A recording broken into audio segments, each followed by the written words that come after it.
السلام علیکم ورحمۃ اللہ وبرکاتہ۔ اعوذ باللہ من الشیطان الرجیم، بسم اللہ الرحمن الرحیم۔ میرے عزیزو، ایک بہت ہی کریٹیکل ایشو ہے اور وہ یہ ہے کہ تشہد میں انگشت شہادت کو حرکت دینا، یعنی نماز کی حالت میں جب تشہد میں بیٹھتے ہیں تو اس وقت شہادت کی انگلی کو حرکت دینا یا نہیں دینا چاہیے۔ اس کے تعلق سے ایک سوال ہے، کیا دوران تشہد انگشت شہادت کو حرکت دینا مسنون ہے؟ تو ہاں سنیے، اس کا جواب یہ ہے کہ دوران تشہد انگشت شہادت یعنی شہادت کی انگلی کو حرکت دینی چاہیے، کیونکہ یہ نبی کریم صلی اللہ علیہ وسلم کی سنت ہے۔ اس کے تعلق سے سنن نسائی کی حدیث ہے، حدیث نمبر 1269۔ اس کے اندر حضرت وائل بن حجر رضی اللہ تعالیٰ عنہ فرماتے ہیں، ثم رفع اصبعه فرأيته يحركها يدعو بها، یعنی نبی کریم صلی اللہ علیہ وسلم نے اپنی انگلی کو اٹھایا، پھر اسے حرکت دیتے رہے اور دعا کرتے رہے۔ پوری حدیث اس طرح سے ہے، حضرت وائل بن حجر رضی اللہ تعالیٰ عنہ سے روایت ہے کہ انہوں نے فرمایا کہ میں نے ارادہ کیا کہ میں ضرور اللہ کے رسول صلی اللہ علیہ وسلم کی نماز کو بغور دیکھوں گا کہ آپ کیسے نماز پڑھتے تھے۔ میں نے غور سے دیکھا، پھر انہوں نے بیان کیا، پھر آپ بیٹھے اور اپنا بایاں پاؤں بچھایا اور اپنی بائیں ہتھیلی اپنی بائیں ران اور گھٹنے پر رکھی اور اپنی دائیں کوہنی کا کنارہ اپنی دائیں ران پر رکھا، پھر اپنے دائیں ہاتھ کی 2 انگلیاں بند کیں اور درمیانی انگلی اور انگوٹھے سے حلقہ بنایا، پھر اپنی انگشت شہادت کو اٹھایا۔ میں نے آپ کو دیکھا، آپ اسے حرکت دیتے تھے اور اس کے ساتھ دعا کرتے تھے۔ یہ روایت مختصر ہے، یعنی نبی کریم صلی اللہ علیہ وسلم نے اپنی انگلی کو اٹھایا، پھر اسے حرکت دیتے رہے اور دعا کرتے رہے۔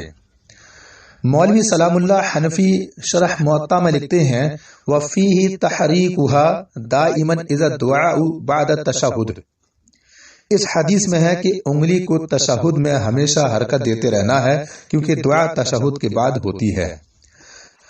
اور علامہ ناصر الدین البانی رحمۃ اللہ علیہ فرماتے ہیں، فَفِيهِ دَلِيلٌ عَلَىٰ أَنَّ السُّنَّةَ أَن يَسْتَمِرَّ فِي الْإِشَارَةِ وَفِي تَحْرِيكِهَا إِلَى السَّلَامِ لِأَنَّ الدُّعَاءَ قَبْلَهُ۔ صفت صلاۃ النبی صلی اللہ علیہ وسلم۔ اس حدیث میں دلیل ہے کہ سنت طریقہ یہ ہے کہ انگلی کا اشارہ اور حرکت سلام تک جاری رہے، کیونکہ دعا سلام سے متصل ہے۔ اس کے علاوہ صرف ایک مرتبہ انگلی اٹھا کر رکھ دینا یا اشہدو اللہ الہ الا اللہ پر اٹھانا، اس کے بارے میں صحیح احادیث سے کوئی دلیل نہیں ملتی ہے، جبکہ یہ عمل اس حدیث کے منافی ہے جس روایت میں ہے کہ نبی کریم صلی اللہ علیہ وسلم تشہد میں انگلی کو حرکت نہیں دیتے تھے۔ وہ حدیث بھی ضعیف ہے، کیونکہ اس میں محمد بن عجلان عامر بن عبداللہ بن زبیر سے بیان کرتا ہے، اور محمد بن عجلان متکلم فی راوی ہے۔ اس کے علاوہ 4 ثقہ راویوں نے عامر بن عبداللہ سے اسی روایت کو بیان کیا ہے، لیکن اس میں لا یحرکوہا کے الفاظ نہیں ہیں۔ معلوم ہوا یہ الفاظ شاذ ہیں۔ امام مسلم رحمۃ اللہ علیہ نے بھی محمد بن عجلان کے طریق سے یہی روایت ذکر کی ہے، اور امام مسلم رحمۃ اللہ علیہ نے بھی محمد بن عجلان کے طریق سے یہ روایت ذکر کی ہے۔ اس میں بھی لا یحرکوہا کے الفاظ نہیں ہیں، جبکہ اس کے مقابلے میں وائل بن حجر رضی اللہ تعالیٰ عنہ والی روایت کو ابن ملقن، ابن قیم اور امام نووی کے علاوہ ناصر الدین البانی رحمۃ اللہ علیہ نے بھی صحیح قرار دیا ہے۔ صرف الہدایہ فی تخریج احادیث البدایہ کے مؤلف نے اس حدیث کو شاذ قرار دیا ہے اور کہا ہے کہ یحرکوہا والے الفاظ صرف زائدہ بن قدامہ عاصم سے بیان کرتا ہے۔ زائدہ کے علاوہ عاصم کے دوسرے شاگرد یشیر بیدہ کے الفاظ ذکر کرتے ہیں، لیکن یہ بات تحقیق اور انصاف سے عاری ہے۔ پہلی بات تو یہ ہے کہ سب محدثین نے اس حدیث کی صحت کو تسلیم کیا ہے، جیسے کہ معلوم ہو چکا ہے۔ دوسری بات یہ ہے کہ اشارہ والی حدیث کے ثبوت سے حرکت دینے کی نفی نہیں ہوتی۔ مثال کے طور پر سیدہ عائشہ رضی اللہ تعالیٰ عنہ کی صحیح حدیث ہے کہ نبی کریم صلی اللہ علیہ وسلم صحابہ کرام رضی اللہ عنہم کو بیٹھ کر نماز پڑھا رہے تھے اور صحابہ پیچھے کھڑے تھے، فَأَشَارَ إِلَيْهِمْ أَنِ اجْلِسُوا، تو آپ صلی اللہ علیہ وسلم نے ان کی طرف اشارہ کیا کہ بیٹھ جاؤ۔ اس حدیث سے ہر عقل مند آدمی یہ سمجھے گا کہ آپ صلی اللہ علیہ وسلم کا اشارہ صرف ہاتھ کو اٹھا دینا نہیں تھا جیسا کہ آپ سلام کے جواب میں کرتے تھے، بلکہ اشارہ تھا جس سے سمجھ آتی تھی کہ آپ صلی اللہ علیہ وسلم بیٹھنے کا حکم دے رہے ہیں۔ یہ اشارہ حرکت کے بغیر ہو ہی نہیں سکتا۔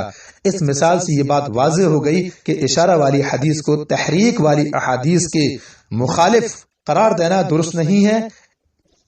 اور اسی طرح حضرت عبداللہ بن عمر رضی اللہ تعالی عنہما والی روایت ہے، لہی اشد علی الشیطان من الحدید، صفت صلاۃ النبی للالبانی صفحہ نمبر 159۔ یہ انگلی شیطان کے لیے لوہے سے بھی زیادہ سخت ہے۔ اس حدیث کو حرکت نہ دینے کی دلیل نہیں بنایا جا سکتا، اس حدیث کو حرکت نہ دینے کی دلیل نہیں بنایا جا سکتا کیونکہ اس میں حرکت دینے یا نہ دینے کی صراحت موجود نہیں ہے، جبکہ حرکت دینا وائل بن حجر رضی اللہ تعالی عنہ کی حدیث سے ثابت ہو چکا ہے۔ اگر اس بات کو تسلیم کر لیں کہ اس میں حرکت نہ دینے کی صراحت ہے تو پھر صرف اتنا کہہ سکتے ہیں کہ دونوں امر جائز ہیں، جیسے کہ علامہ صنعانی رحمۃ اللہ علیہ نے سبل السلام میں اسے ترجیح دی ہے، لیکن پہلی بات زیادہ پختہ ہے کیونکہ وائل بن حجر رضی اللہ تعالی عنہ ایک خاص اہتمام کے ساتھ نبی کریم صلی اللہ علیہ وسلم کی نماز کا طریقہ بیان کر رہے ہیں، اور خاص کر تشہد کی حالت کا، اور انہوں نے تشہد میں ایسی چیزیں بیان کی ہیں جو کسی نے بیان نہیں کی، اس لیے ان کی روایت کو ترجیح ہوگی۔